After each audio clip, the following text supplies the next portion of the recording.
Congratulations Teacher Sam, monetization mu byumweru bitatu.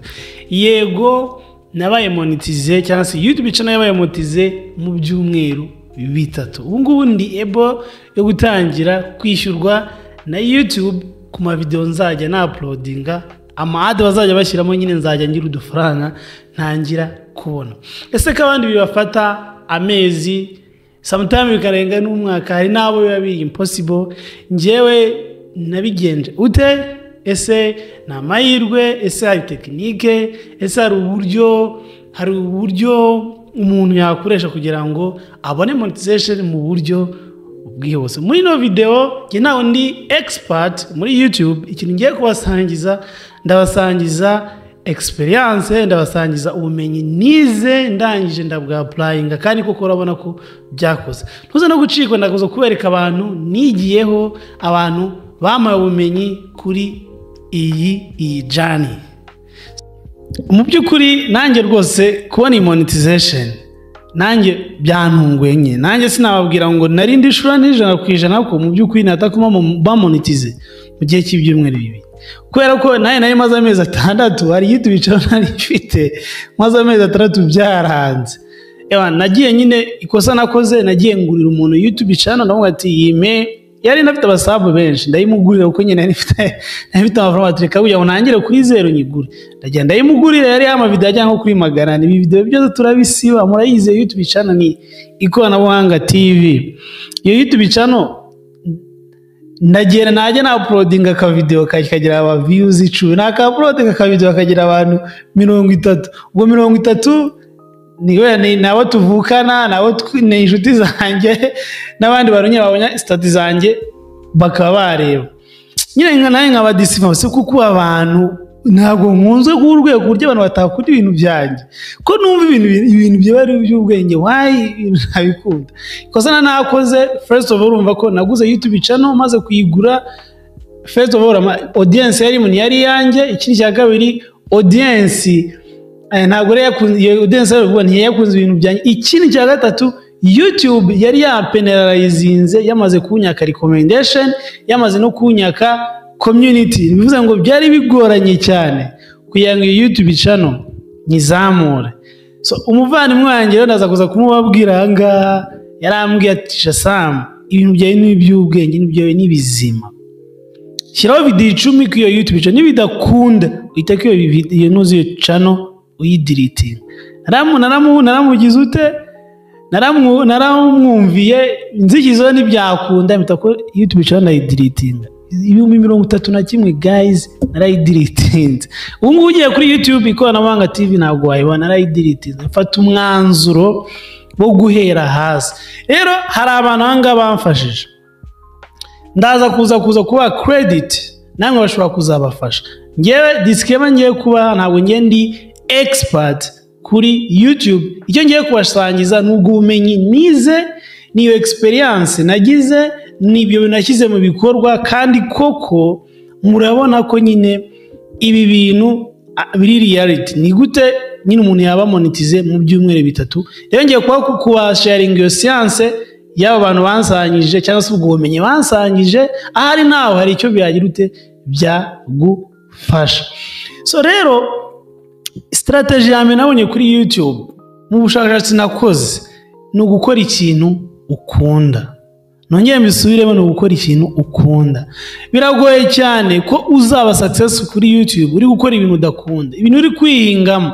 Forget kumbwira ngo ibishego nibyo biri gukunda, ngo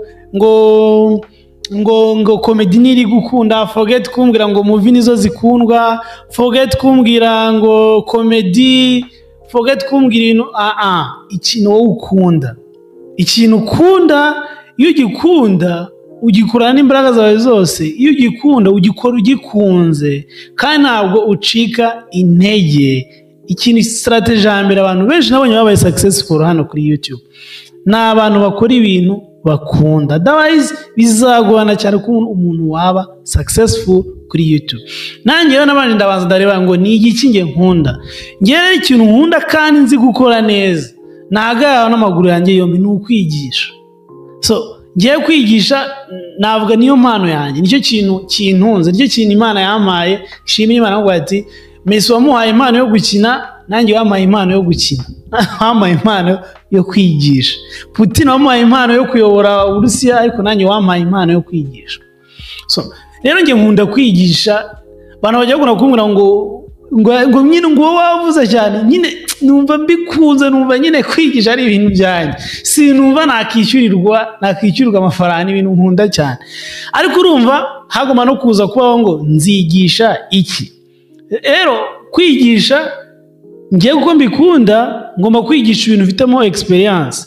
Ubwo ngiye ibintu bifitemo experience ni digital marketing, bifitemo experience no online business, bifitemo experience muri AI, kuko maze igihe nihugura ku bijyanye na AI, numva ko mfite experience kugira ngo abantu ntazabasikaminga ibintu ntazi. Yego uzi kwigisha, yego nzi kwigisha, ariko nzigisha iki?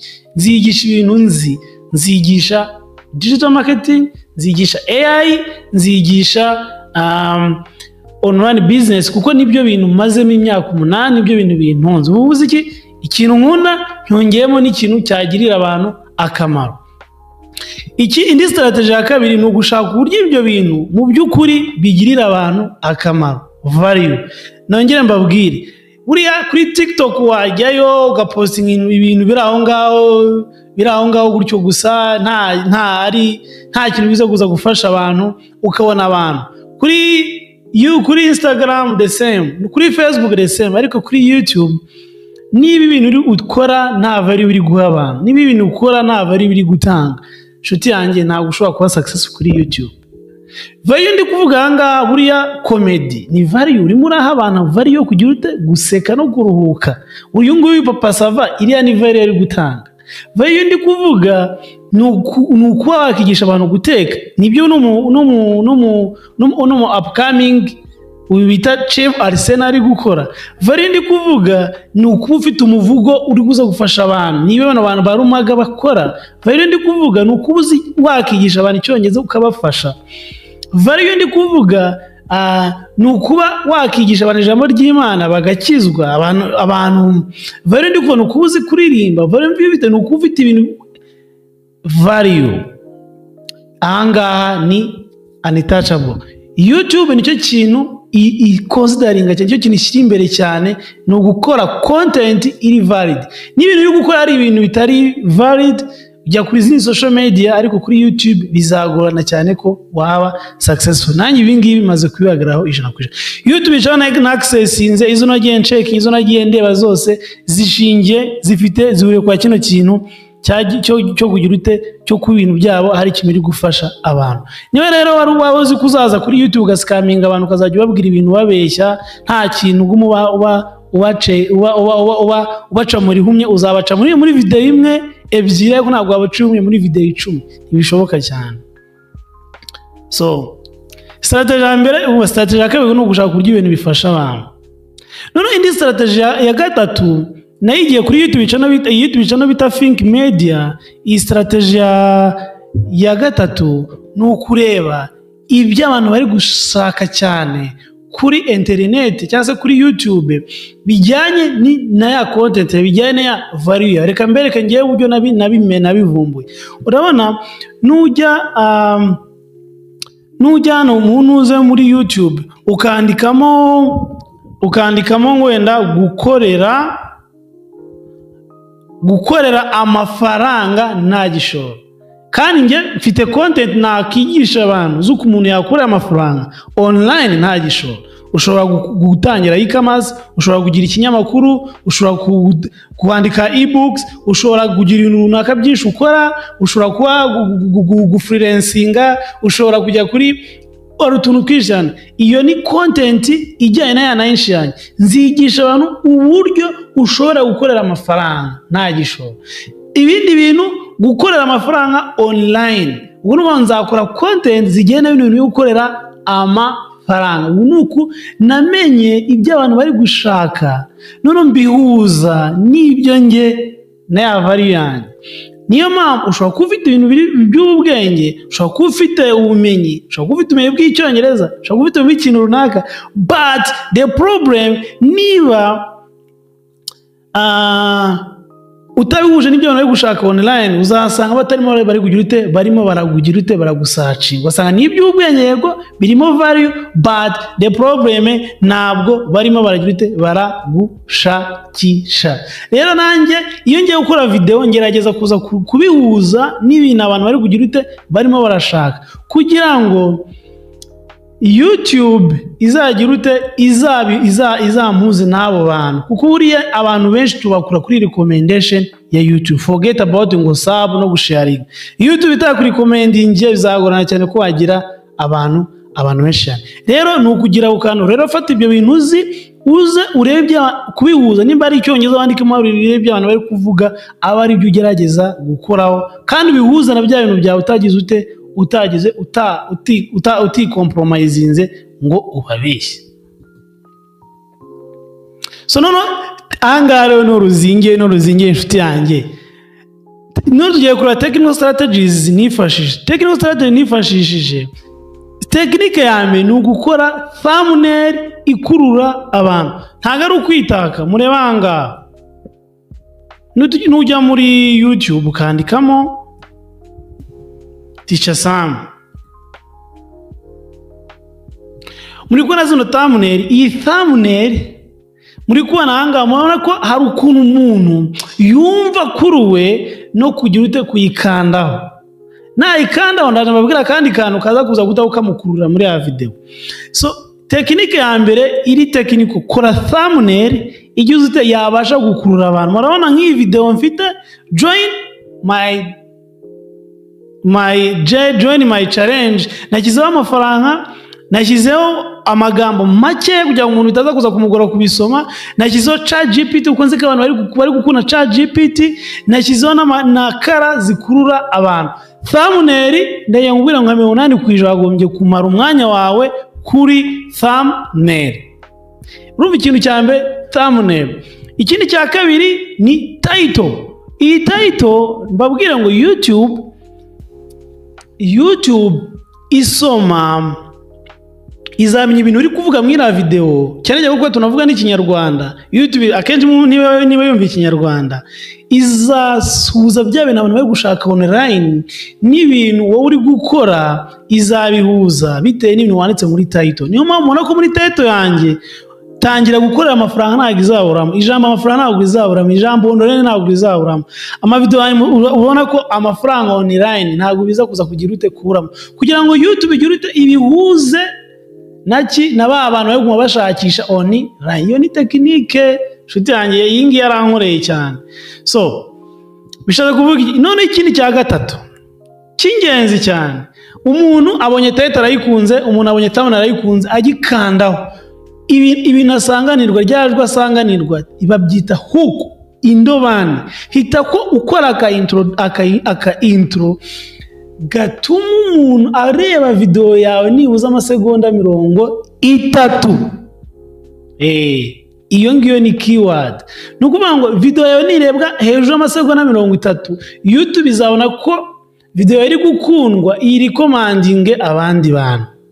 Bivuze iki rero ugomba kwita kuri introduction cyane kuyo hook cyane kurenza even the rest of the video niko navuga.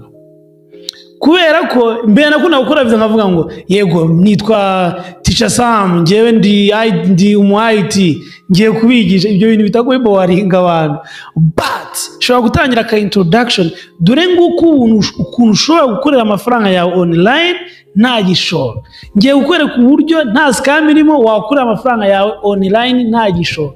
Umuntu araza kuza gukurikira ako kandi kumubwira amasegonda 30 amugerereho exactly amasegonda 30 yamugereyeho ahita abamaye uburenganzira bw'uko ya video yanjye iza kuza kurebwa n'abandi bantu.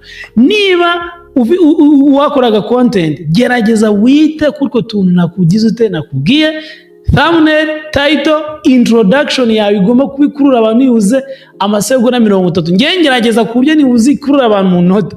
Ikindi cya nyuma kiri tekiniko ni iyi description. Abantu benshi mujya mukura ama video nimukure iyi description nose bamutegeza ko YouTube izamenya ko ibintu mwanditse ibihuze n'ibyo bari gushakisha online gute. Ibintu bamwanze muri introduction muri description nibyo YouTube izifashisha kuguhuza na ba bantu bari kugira ute barimo barajya barasakisha ibintu bijyanye n'ibyo ukora. Na introduction ni ingenzi cyane. Of course muri introduction yawe, muri hook yawe, nongeye mbibabwire uzirinde gukabya cyane, ariko nabwo wirinde kubyoroshya. Gerageza ube muri medium, use nkukurura attention, ariko nawe ntuze kuza gukabya ngo ubwire umuntu ngo ndaje nkwereke ujye ukora miliyari, ngo ndaje nkwereke ngo ujye ukora ngo ibihumbi ngijana, ngo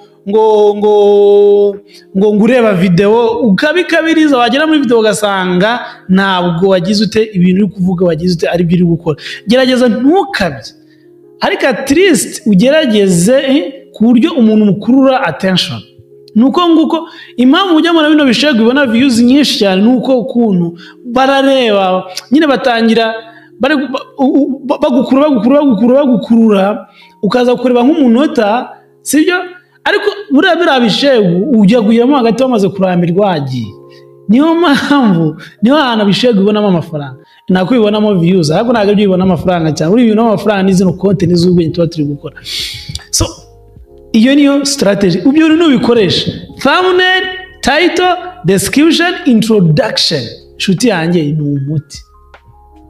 So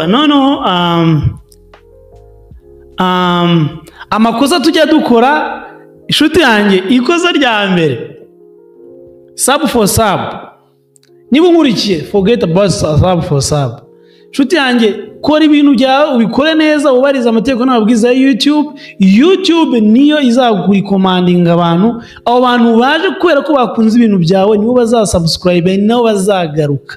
Bantu bya sub for sub, yego umuntu agukora sub, yego umuntu ashobora gukandaho wamuforcinze, ariko yakandaho yamara nk'amasegonda ngakigarukira, bivuze ko undi ya sub ntagiza kuza kuba valid. Iki ni cya kabiri, umuntu ushobora gukora sub ariko atazareba video zawe, bimaze iki? Ikiza ni sub iri valid. Irindi kosa mujya dukora naye nakoraga ni ugusharinga mu magroup. Gusharinga muri groupe zitajya n'ibintu ukora ni ukwica channel yawe. No nyambikubwira uyu muntu bita Akari Hotel karabimbwiraga simbyumva, ariko uyu munsi nibwo mbyumva, kubera ko umuntu akana kuri video yakora kwa muforcinze muri groupe, yabonyemo iki video cyawe muri groupe atabikunze, ari ibintu bitari muri mu byo abimwinterestinze, ashobora gukanda by chance akareba video ya munsi y'amasegonda 30. Icyo gihe akatakavaho, icyo gihe YouTube izatakibona ko video yawe idakunzwe. Niba ari abantu ijana babikoze gutyo, YouTube izataka ishatinga down recommendation ya video yawe, bati no video ntago ikunzwe, ikimenyimenya nawe kuyireba munsi y'amasegonda 30. Rero ikiza inama nabagira, mu growing channel zanyu, mu growing ubigende kuri audience zanyu, muri mu creating ama WhatsApp group yanyu, abantu baze baya joining kubera ko nyibakunze ibintu byanyu, nusharingamo wa muntu waje gukurikiye n'ubundi azaflowinga ibintu byawe. So najya wenda gusharinga, gerageza usharinga no mu ma group ajyanye n'ibintu ukora. Ariko ikiza nshuti yanjye, amamaza kuri platform zawe, wamamaze no muri ma group yawe, wijya gushaka mu group agiye atandukanye. Rwose ibintu biririyo, nutabikora uzaba uri kwicira channel yawe. Ibintu nanjye maze kwemera ko ari byo. Rero reka make credit abantu bamfashije. Umuntu wa mbere, uyu muntu buhitana credit nakana credit, aho uri nuzayo no video, I really appreciate. Nabo nka 80% waramfashije, wagiye umubumenyi bino bintu nababwiye ko ari bine bya thumbnail, title, description na introduction, hook niwe nabikuyeho. Nawubwira ko nka 80% y'ibintu kugira ngo mbe success kuri YouTube ni Akariho Tech. Undi wa kabiri ni Gatari Fred. Inshuti yanjye Gatari Fred niwe wambwiye ngo fata aya nushyira ama video 10 YouTube channel yawe nibe recommended, I'm telling you tuteko tuyisiba. Yarabimbwira arambwira ati kandi Sam wowe ibintu byawe n'iby'ubwenge, ibintu byawe n'ibizima, ntabwo ukeneye ko ngusharingira. Ibintu byawe n'ibidakunda uhite ko utangira yindi y'ibicana. Narakumviye Gatari Fred kandi bigize ute bitanze umusaruro. Undi inshuti yanjye Oliver Regara, urabizi turaziranye, wagiye ungiye inama, wamfashe ku bintu byinshi rwose, nanjye ndagushima cyane. Nuzayo no video, I really thank you so much. Abangaba mbagubwiye nimugenda mugakurikiza ama video yabo, mukayakurikiza I'm telling you nawe muzaba successful kuri YouTube. Nabwiye ko nge ntari expert muri YouTube, nge expert yanjye ni ukwigisha, ntibibwire kuba ndi kubikubwira ukuma ndi kugukonvisinga, ntabwo ari expertise yanjye ni ukwigisha, ntabwo expertise yanjye ari YouTube. Nge ni ukwigisha AI digital marketing online business. YouTube ntabwo ndi expertise cyane. So abandi bantu ushimira ni YouTube channel y'Abanyamerika, I don't know if they are American, niyo bita Think Media. Abantu rwose nabo niwo nigiwe kari akantu kujya kureba ibintu abantu bari gushakisha online, nabyo byarakoze cyane. Sinzi bazanyumva ariko if they were able to hear me, Think Media, I thank you so much. You've helped me a lot. I have learned a lot how I can know what people are looking online based on my content. So guys, what next? The next ni more video kuri AI mfite imbaraga. What next? More online business. What next ni video kujyana na web design, video kujyana n'ukuntu byaza umusaruro kandi mu buryo buri legit. Gusa mbatumira mu joining 7-day challenge. By'umwihariko ndimo ndatumira abakobwa, ntago muri kuza rwose. Natangiye 7-day challenge y'ukuntu ushobora kuba ikinyamakuru na coding ugakimonetiza ugatangira kuba watangiye gukorera amafaranga. Abantu bamwe bageze kure ariko nawe watangira ukajya kuri day 1 ukareba ugakomeza kuri day 7 ukazanga gufasha. Turimo turahana abantu amadomain y'ukuntu amadomain, ariko domain turi gutangira ziri limited, so nawe ushobora kubona ayo hirwe. Join my movement yo kubyaza umusaruro online business. Ciao Unique Teacher Sam, ndabakunda cyane.